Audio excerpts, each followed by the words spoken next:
Hola hermanas, es un gusto poder compartir con ustedes el estudio del libro de Malaquías, el último de los profetas menores del Antiguo Testamento.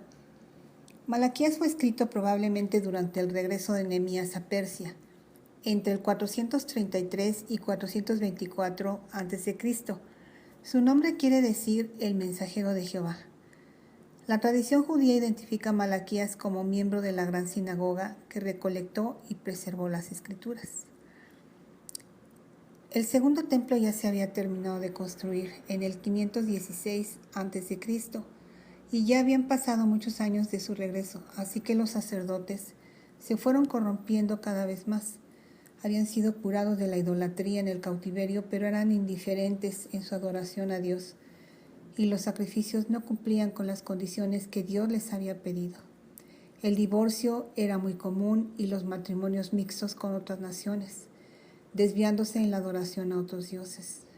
En el primer capítulo de Malaquías, vemos cómo Dios reprende a Israel hablándole de haberles elegido y del amor hacia ellos, y dice en Malaquías 1, del 1 al 5, profecía de la palabra de Jehová contra Israel por medio de Malaquías.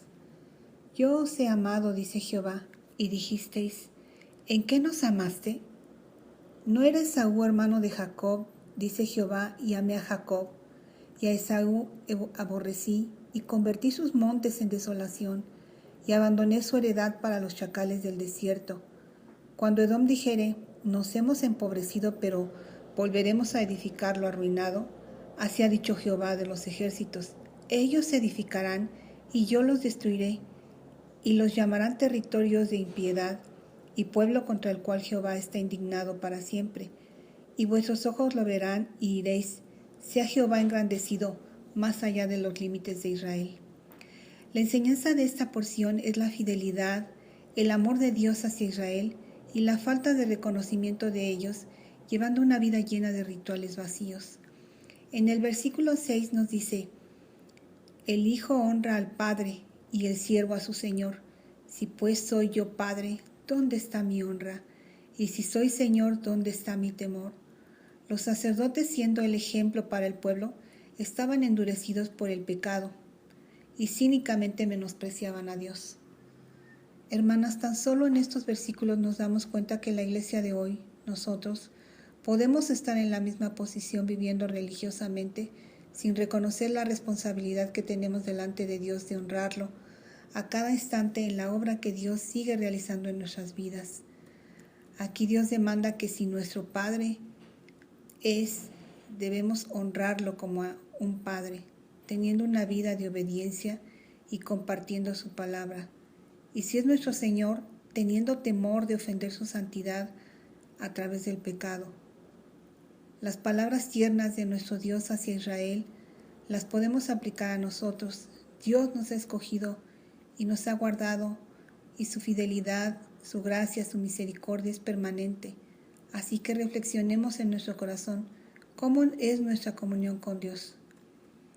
En el capítulo 2, Dios continúa reprendiendo a los sacerdotes y dice, ahora pues, oh sacerdotes, para vosotros es este mandamiento, y si no oyereis, y si no decidís de corazón dar gloria a mi nombre, ha dicho Jehová de los ejércitos, enviaré maldición sobre vosotros y maldeciré vuestras bendiciones, y aún las he maldecido, porque no os habéis decidido de corazón.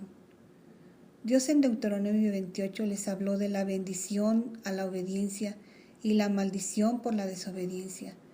Dios constantemente advertía a Israel del juicio que vendría a causa del pecado. Recordemos cómo antes de enviarlos al cautiverio les dijo a través de Isaías 5:24, por tanto como la lengua del fuego consume el rastrojo, la raíz como podredumbre y la flor se desvanecerá como polvo, porque desecharon la ley de Jehová de los ejércitos y abominaron la palabra del Santo de Israel. En los versículos 4 al 8 del capítulo 2 dice, y sabréis que yo os envié este mandamiento, para que fuese mi pacto con Leví, ha dicho Jehová de los ejércitos, mi pacto con el que fue de vida y de paz, las cuales cosas yo le di para que me temiera y tuvo temor de mí, y delante de mi nombre estuvo humillado. La ley de verdad estuvo en su boca, e iniquidad no fue hallada en sus labios. En paz y en justicia estuvo conmigo, y a muchos hizo apartar de la iniquidad, porque los labios del mensajero es de Jehová de los ejércitos. Mas vosotros habéis apartado del camino, habéis hecho tropezar a muchos en la ley, habéis corrompido el pacto de Leví, dice Jehová de los ejércitos. Si los sacerdotes habían corrompido la ley sacrificial, también la ley moral. El pueblo hacía lo mismo, divorciándose de sus esposas judías para casarse con extranjeras, y estos actos venían sucediendo desde que regresaron, y lo describe Esdras 10:2, y dice: entonces respondió Secanías, hijo de Jehiel, de los hijos de Elam, y dijo a Esdras: nosotros hemos pecado contra nuestro Dios, pues tomamos mujeres extranjeras de los pueblos de la tierra. Por tanto venía el juicio de Dios. En el versículo 17 dice: habéis hecho cansar a Jehová con vuestras palabras. ¿En qué le hemos cansado? En que decís: cualquiera que hace mal agrada a Jehová, y en los tales se complace. O si no, ¿dónde está el Dios de justicia? Aquí vemos claramente la condición de Israel que está mostrando Malaquías. Habiendo denunciado los pecados de Israel, venía ya el juicio para el remanente que no quería arrepentirse y se justificaban a sí mismos. Sin embargo, también había un remanente fiel al que Dios bendecía, y lo estudiaremos en el próximo devocional. Que la gracia y la paz de Dios sea con ustedes, hermanas.